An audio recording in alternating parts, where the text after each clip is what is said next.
तो जड़ को जो अलग कर दे और चेतन को अलग कर दे उसे संत कहते हैं। ऐसा नहीं कि भगवान ने आकर स्थूल रूप में दर्शन दे दिया तो हम संत हो गए, सो बात नहीं। किसी देवी माँ ने हमें दर्शन दे दिया तो हम संत हो गए, सो बात नहीं। रामकृष्ण परमहंस जी महाराज बड़े उच्च कोटि के महापुरुष हुए। जब तोतापुरी नहीं मिले हुए थे तब भी उनको काली माँ दर्शन देती थी। एक दिन स्नान करने जा रहे थे गंगा जी, तो स्नान करने जा रहे थे तो कंधा पर धोती थी। तोतापुरी जी महाराज गंगा किनारे में टहल रहे थे। देखा, उनका पूर्व का नाम था गदाधर ठाकुर।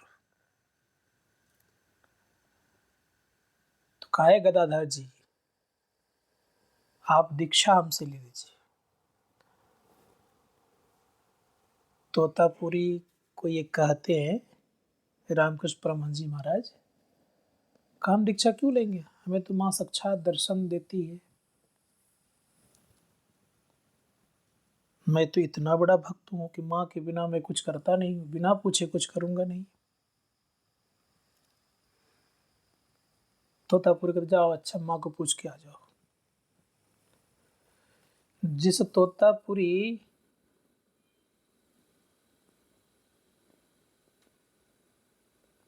को देखने के लिए लोग आते थे और ऐसे महापुरुष थे कि चाहते तुरंत कुछ कर सकते थे, कुछ नहीं किए। और वो कह रहे हैं कि हम दीक्षा आपसे क्यों लेंगे, कहा माँ से एक बार पूछ के आ जाओ। माँ से पूछने के लिए, मतलब माँ मतलब काली माँ। काली माँ से पूछने के लिए जब गए, कौन, रामकृष्ण परमहंस जी महाराज, तो काली माँ कहती है, हाँ बेटा तुम्हारे लिए मैं बुलाई हूँ, उससे अवश्य ही तुम उनसे दीक्षा ले लो। दीक्षा ले लिए। अब दीक्षा ले लिए तो जब भी ध्यान करे तो काली माँ आ जाए। तो रामकृष्ण परमहंस जी महाराज को कहते हैं तोतापुरी, उसको खंडित कर दो। किसको? काली माँ को। अब जो सब दिन दर्शन दिया है वो खंडित करेगा? उसके प्रति श्रद्धा बनी हुई है, श्रद्धा काफी है। अब उन्हें हिम्मत नहीं हो खंडित करने का। तो तोतापुरी ने देखा कि ध्यान में इनको काली माँ आ गई। तो एक कांच का टुकड़ा रास्ते पड़ा तो उसको उठाया और ठीक सामने सामने उसको भोंक दिया। काली माँ खंडित हो गई अंदर में, उनकी दृष्टि टिक गई, 3 दिन की समाधि लग गई। अब सोचिए, जिस महापुरुष को माँ काली साक्षात दर्शन देती थी, माँ काली उठाती थी तो उठते थे बेचारे सो करके। ऐसे कितने बड़े भक्त होंगे वो सोच सकते हैं। ऐसा अभी कोई मिल जाता है उसके पीछे तो लोग पागल बन जाएंगे। तब भी संत नहीं थे, समझ गए? तब भी संत नहीं थे। जब उन्होंने आत्मज्ञान प्राप्त किया, अपने आप को जाना, तब वो संत हुए। इसलिए उपनिषदकार ने कहा, भिद्यते हृदय ग्रंथे छेद्यन्ते सर्व संशया छियन्ते चास्य कर्माणि तस्मिन् दृष्टि बराबर है। संत जो होते उनकी दृष्टि परे से परे होती है, दिव्य दृष्टि से भी ऊपर की दृष्टि होती है, उन्हें आत्म दृष्टि हो जाती है।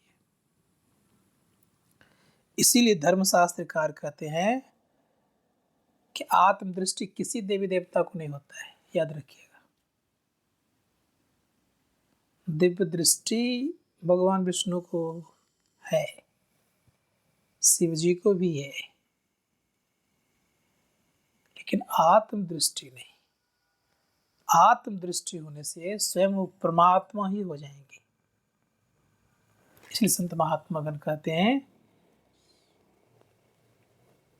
कि आत्म दृष्टि सबको नहीं, ब्रह्मा जी को भी आत्म दृष्टि नहीं है। और कैसे हम जानते हैं? तो संत कबीर साहब कहते हैं, चाम चश्म सो नजरिन आवे, खोजो रूह की नैन। रूह कहते हैं मतलब आत्मा को। आत्मा की आंख चाहिए, किसको देखने के लिए? परमात्मा को देखने के लिए। तो इधर कितनों बड़े आपको महात्मा दिख जाए, ख्याल रखेंगे, जब तक उन्हें आत्मदृष्टि नहीं हुई है तब तक वो अपने को और जड़ को अलग नहीं कर सकते। चेतन और जड़ को अलग नहीं कर सकते। तो आत्मदृष्टि से ही जड़ और चेतन अलग होता है। बात समझ रही है? संत महात्मा गण कहते हैं कि आत्मदृष्टि से अपना ज्ञान होता है, अपने को पहचानता है। दिव्य दृष्टि से अपना पहचान नहीं होता है। ठीक है?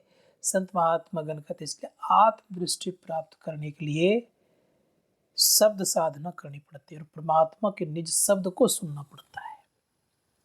उसी को कहा गया है शब्द ब्रह्म। शब्द ब्रह्म को जब जानेंगे तब अपने आप जड़ को अलग कर लेंगे। जब तक शब्द ब्रह्म को नहीं जाने हैं तब तक जड़ को अलग नहीं कर सकते।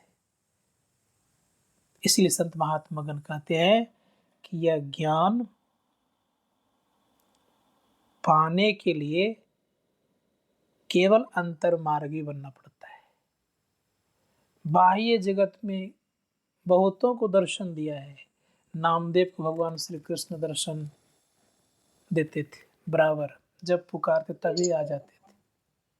अब सोचिए, जब पुकारते थे तभी नामदेव के पास भगवान श्री कृष्ण आ जाते थे।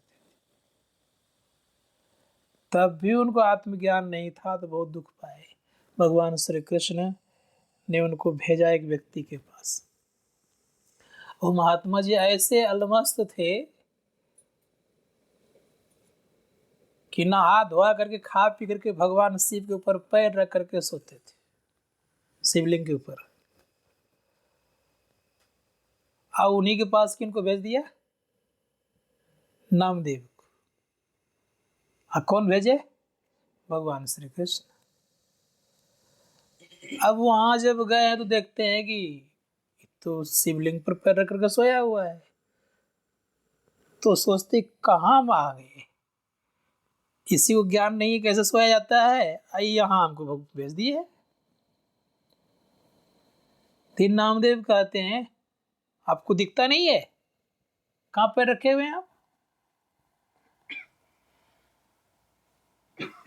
तो महापुरुष कहते हैं कि एक काम करिए, जहां शिवलिंग नहीं है ना वहीं रख दीजिए मेरा पैर उठा के।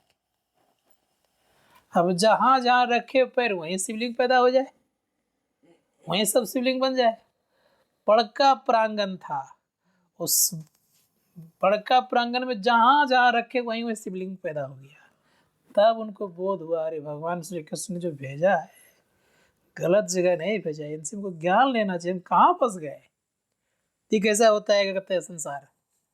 तब उनसे ज्ञान लिया, तब बताया, कहा देखो जब अपना ज्ञान हो जाएगा तो सब तुम्हारी बात मानेंगे, तुम जो चीज चाहेगा वही हो जाएगा। तब उनको ज्ञान दिया, तब आत्मज्ञान जब हुआ तब वो नामदेव संत कहलाए। तब वो तो सब में देखने लगे, कुत्ता में, बिल्ली में, सब में। एक दिन रोटी बना रहे थे तो रोटी लेकर के कुत्ता भाग गया। तो अब ये पीछे पीछे जा रहे हैं, प्रभु घी तो लगा लीजिए, सूखी रोटी कैसे खाएंगे? कैसे बोध हो गया? आत्मज्ञान जब होता है तब सब में वो देखते हैं। और जब तक आत्मज्ञान नहीं होता तब तक सब में परमात्मा दिखते नहीं है। दिव्य दृष्टि से सब में परमात्मा नहीं दिखते। इसीलिए संत बाबा, हाँ, कृष्ण भगवान तो खुद भी ज्ञानी थे तो वो अपने ज्ञान नहीं देके नामदेव को वहां पर क्यों भेजे? वो भी तो दे सकते थे उनको ज्ञान। हाँ, बात तो ठीक बोल रही हैं। बात ये है, ज्ञानी होते हुए भी भगवान श्री कृष्ण वहां इसलिए भेजे कि प्रत्यक्ष स्वशरीर वाले गुरु की आवश्यकता पड़ती है। समझ गए? हाँ हाँ जी बाबा। क्योंकि मार्गदर्शन कराने के लिए तो हरदम चाहिए ना। हाँ हाँ हाँ। इसलिए वो पूर्ण संत थे। पूर्ण संत के पास ही पूर्ण रास्ता मिलता है, और जो पूर्ण रास्ता को प्राप्त किए होते हैं उन्हीं के पास भगवान श्री कृष्ण ने भेजे।